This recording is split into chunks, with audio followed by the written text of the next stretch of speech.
Audiolivro Contagem Regressiva: O Amanhecer de um Novo Tempo, de Alejandro Bulhon. Capítulo 11: O Milênio e a Vida Eterna. Juan perambulava pelas ruas da cidade. A névoa suave tornava a paisagem cinzenta e triste. Na realidade, nada tinha cor nem alegria para ele. Recebia um ótimo salário.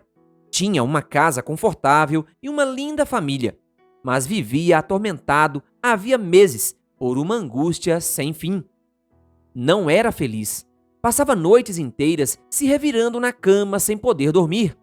Por recomendação da família, visitou o médico, o psicólogo e o sacerdote, mas a crise existencial continuava levando-o ao desespero. Porque, às vezes, o ser humano tem tudo de que aparentemente precisa para ser feliz e, mesmo assim, sente um vazio estranho no coração? Somos incoerentes.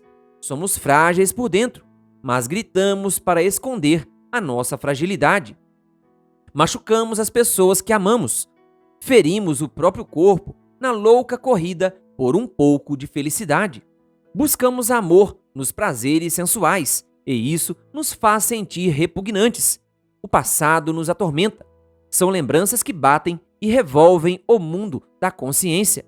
São páginas que gostaríamos de arrancar da história da nossa vida, mas estão aí, lembrando-nos sempre de que existe um monstro escondido dentro de nós. Olhamos para o presente e nada nos satisfaz. Contemplamos o futuro e nos parece incerto. A morte nos apavora. E a simples ideia de não saber para onde iremos quando a história deste mundo chegar ao fim é motivo para nos angustiarmos. Juan tomava uma quantidade absurda de comprimidos para poder dormir, mas nem a medicação estava resolvendo o seu problema. Essa é a tragédia das soluções de plástico, que, às vezes, procuramos para a nossa vida. Você fuma um cigarro para sentir-se bem, mas, com o decorrer do tempo, descobre que um só não basta. Fuma 2, 3 e logo está consumindo 1 ou 2 maços diários. Você bebe um copo de uísque para perder a timidez e, quando abre os olhos, descobre que não pode mais viver longe da garrafa de álcool. O mesmo acontece com as drogas, com a promiscuidade e com a busca desenfreada do prazer. São soluções momentâneas. O efeito relaxante dura pouco. Depois fica a terrível sensação de querer mais, embora saibamos que estamos nos destruindo. O segredo da felicidade. Foi naquela noite fria e nebulosa que Juan viu uma tenda de lona com um letreiro enorme que anunciava o segredo da felicidade. Era disso que ele precisava. Era a felicidade que ele perseguia e nunca alcançava. Era o segredo, a sua grande necessidade. Tudo nessa vida tem um segredo, e descobri-lo é a chave de entrada para novos horizontes. Juan entrou naquela tenda. O tema da noite era o milênio.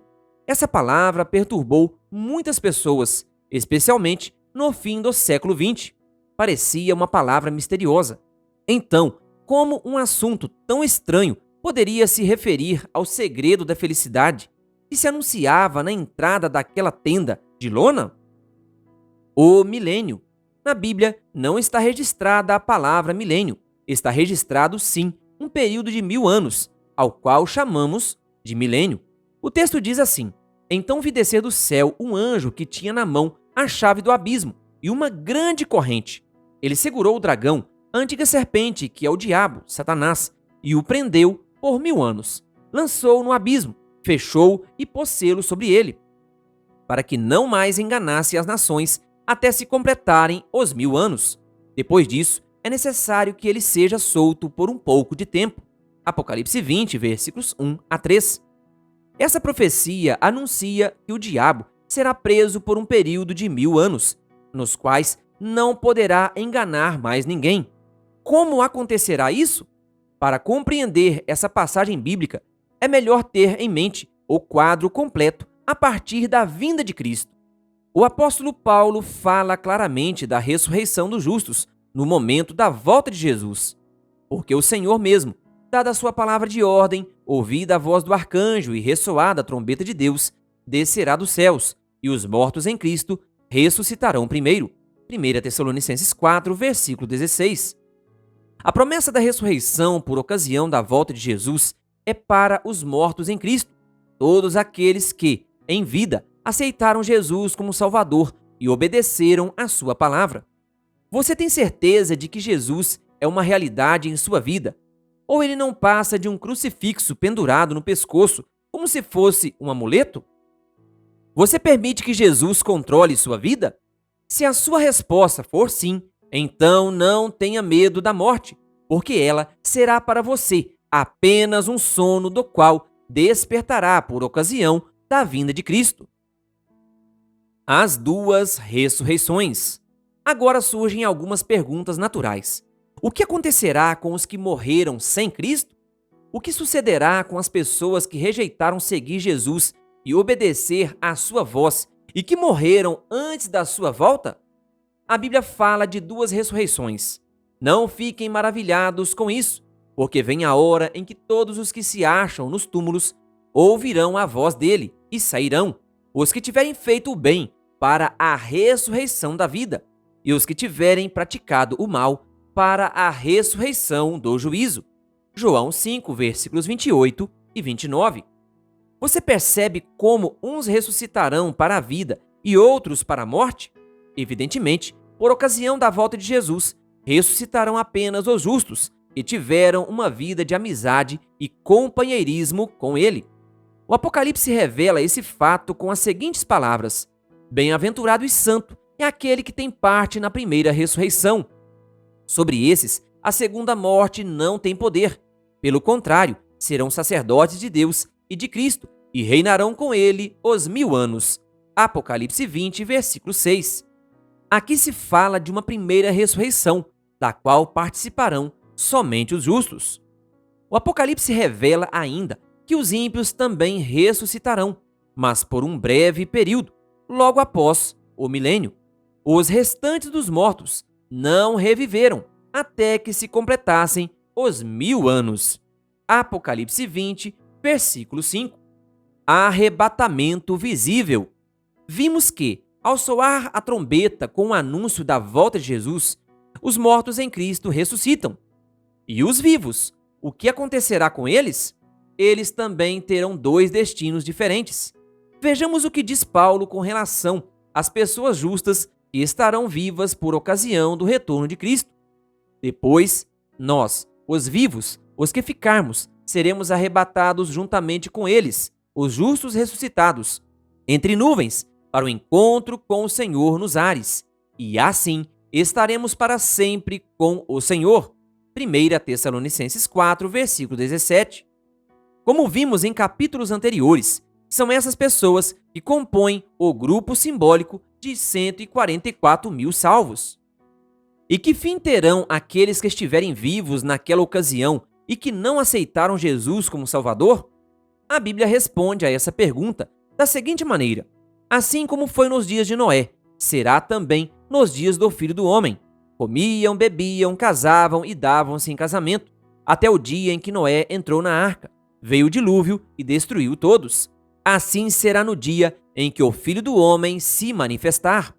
Lucas 17, versículos 26, 27 e 30. As pessoas estarão como todos os dias, participando de suas atividades rotineiras. De repente, porém, as forças da natureza entrarão em convulsão. Como vimos no capítulo anterior, o Apocalipse descreve essa cena. E o céu recolheu-se como um pergaminho, quando se enrola. Então todos os montes e as ilhas foram movidos do seu lugar. Os reis da terra, os grandes, os comandantes, os ricos, os poderosos e todo escravo e todo livre se esconderam nas cavernas e nos penhascos dos montes e disseram aos montes e aos rochedos: caiam sobre nós e nos escondam da face daquele que está sentado no trono e da ira do Cordeiro, porque chegou o grande dia da ira deles. E quem poderá subsistir? Apocalipse 6, versículos 14 a 17. Que dia de desespero será esse para os que rejeitaram Jesus e a sua palavra. O mais triste é que haverá pessoas sinceras que estarão do lado errado. Jesus mesmo profetizou isso. Muitos naquele dia vão me dizer: Senhor, Senhor, nós não profetizamos em seu nome? E em seu nome não expulsamos demônios? E em seu nome não fizemos muitos milagres? Então lhes direi claramente: eu nunca conheci vocês. Mateus 7, versículos 22 e 23. Observe que haverá pessoas que se perderão, mesmo tendo acreditado em Jesus e realizado milagres e prodígios. Por que esses cristãos se perderão? Jesus responde: afastem-se de mim, vocês que desobedecem à lei. Mateus 7, versículo 23, NVT. Mesmo contrariando os mandamentos de Deus, muitos esperam paz e segurança. Porém, enquanto vivem na ilusão, eis que lhes sobrevirá repentina destruição. 1 Tessalonicenses 5, versículo 3. Um dia glorioso e feliz. Enquanto alguns fugirão da gloriosa presença de Jesus, os que humildemente seguiram Cristo e obedeceram à sua palavra, ainda que isso significasse risco, abrirão os braços para receber o Salvador e serão arrebatados, com os justos ressuscitados para se encontrar com o Salvador nos ares. Que dia glorioso será esse! Você poderá rever amigos que lhe foram arrancados pela morte. Poderá abraçar seu filho, seu pai ou seu irmão para nunca mais se separarem. Se alguém morreu com câncer, ressuscitará completamente curado. As imperfeições físicas, as mutilações, tudo acabará. Os mortos ressuscitarão com um corpo transformado. Paulo diz: eis que vou lhes revelar um mistério. Nem todos dormiremos, mas todos seremos transformados num momento, num abrir e fechar de olhos, ao ressoar da última trombeta. A trombeta soará, os mortos ressuscitarão incorruptíveis, e nós seremos transformados, porque é necessário que este corpo corruptível se revista da incorruptibilidade e que o corpo mortal se revista da imortalidade. E, quando este corpo corruptível se revestir de incorruptibilidade e o que é mortal se revestir de imortalidade, então se cumprirá a palavra que está escrita: tragada foi a morte pela vitória.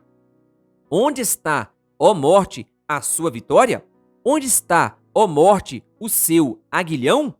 1 Coríntios 15, versículos 51 a 55. Você gostaria de estar lá, nessa manhã gloriosa, para contemplar a vitória definitiva sobre a morte? 1000 anos no céu. A Bíblia afirma que Jesus e os remidos subirão ao céu e lá estarão por um período de 1000 anos.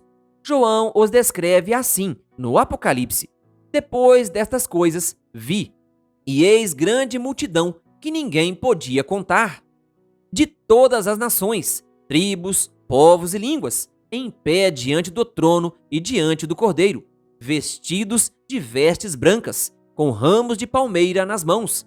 Apocalipse 7, versículo 9. Os seguidores de Jesus serão levados para o céu, logo após a segunda vinda de Cristo, o que está de acordo com a promessa que João registrou no seu evangelho: pois vou preparar um lugar para vocês. E, quando eu, Jesus, for e preparar um lugar, voltarei e os receberei para mim mesmo, para que, onde eu estou, vocês estejam também. João 14, versículos 2 e 3. Finalmente está chegando o dia em que estaremos na casa do Pai.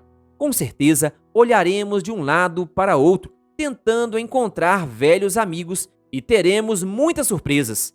Pessoas que pensávamos que estariam lá, não estarão, e outras que, em nossa opinião, não tinham direito de entrar no reino dos céus, estarão presentes, participando do juízo. Agora note, no seguinte texto, uma das atividades que os remidos terão no céu durante o milênio. Vi também tronos, e nestes sentaram-se aqueles aos quais foi dada a autoridade para julgar. Apocalipse 20, versículo 4. O juízo não acabou antes da volta de Cristo à Terra? Sim, isso é verdade. Mas aquele juízo tinha uma natureza investigativa, para decidir quem seria salvo ou não. Este, por sua vez, é um juízo de natureza comprobatória, para que ninguém tenha dúvidas quanto aos maravilhosos procedimentos divinos. Então, veremos por que as pessoas que pensávamos que se salvariam não se salvarão e vice-versa. Lá daremos mais uma vez glória a Deus, porque os seus caminhos são justos. Satanás não tinha razão nenhuma para se revoltar contra ele. A prisão de Satanás. Por falar no diabo, qual será a situação dele durante o milênio? Vimos que ele estará acorrentado, preso, sem poder tentar mais ninguém. Que tipo de prisão é essa capaz de segurar um inimigo tão poderoso? Acontece que, por ocasião da volta de Cristo, os remidos vivos e os justos ressuscitados serão trasladados para o céu. Os ímpios vivos morrerão com o resplendor da divindade. Compare 2 Tessalonicenses 2, versículo 8, com Apocalipse 6, versículo 16. E a terra ficará desolada. Isso quer dizer que a prisão de Satanás é simbólica. Ele não estará literalmente atrás das grades, mas, como não há mais ninguém para tentar na terra, estará acorrentado às circunstâncias, em um planeta destruído.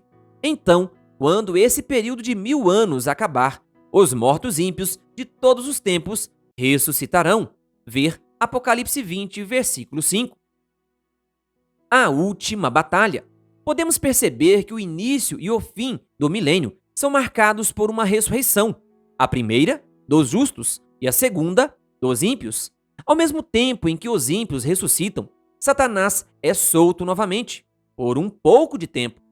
Veja como João descreve o que o inimigo faz com os ímpios que ressuscitaram.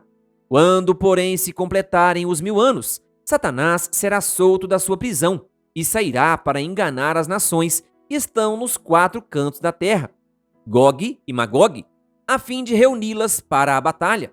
O número dessas é como a areia do mar. Apocalipse 20, versículos 7 e 8. Feche os olhos e imagine a cena. Jesus e os remidos, depois dos 1000 anos, descem novamente à terra, onde será o seu lar eterno. João diz: vi também a cidade santa, a nova Jerusalém, que descia do céu, da parte de Deus, preparada como uma noiva, enfeitada para o seu noivo. Apocalipse 21, versículo 2. Nesse momento, o diabo e todo o seu exército de ímpios ressuscitados tentam tomar posse da cidade. Marcharam, então, pela superfície da terra e cercaram o acampamento dos santos e a cidade amada. Porém, desceu fogo do céu e os consumiu. O diabo, que os tinha enganado, foi lançado no lago de fogo e enxofre, onde já se encontram a besta e o falso profeta, e serão atormentados de dia e de noite, para todo o sempre. Apocalipse 20, versículos 9 e 10. Esse será o fim do milênio e também o desfecho da história do pecado. Satanás e os seus seguidores finalmente serão destruídos e, segundo o profeta Naum, a angústia não se levantará 2 vezes. Naum 1, versículo 9. Por isso é que, usando a linguagem simbólica, João diz que Satanás e os seus seguidores serão atormentados de dia e de noite para todo sempre. Apocalipse 20, versículo 10. Aqui, o apóstolo está se referindo às consequências eternas do fim do pecado, uma vez que a cena de tormento eterno não é compatível com a misericórdia e a justiça de Deus. Assim como o fogo arde somente enquanto a lenha não acaba, os ímpios sofrerão a sua punição até serem consumidos totalmente. Desse modo, o pecado terá chegado ao fim para sempre. Final feliz. Naquela noite em que entrou na tenda de lona que anunciava o segredo da felicidade, Juan entendeu que a sua vida tem um propósito. Seu grande erro havia sido buscar o sentido para a sua existência nas coisas e não na pessoa maravilhosa de Jesus. Naquela reunião, após estudar sobre o milênio, ele compreendeu que as injustiças desta vida logo findarão. Entendeu também que era hora de entregar o coração a Jesus. E assim o fez. Foi à frente, quando o pastor fez o apelo para que as pessoas se entregassem a Cristo. Ao retornar para casa, dormiu como não conseguia havia muito tempo. A paz de Jesus inundava o seu coração. O passado não o atormentava mais. O futuro não lhe causava temor. Sabia de onde vinha, por que estava neste mundo e para onde deveria ir. Tinha nascido em Cristo. Essa pode ser também a sua experiência. Você quer se preparar hoje para a primeira ressurreição e a vitória final com Jesus? Para saber mais sobre o assunto deste livro, acesse livro.esperanca.com.br.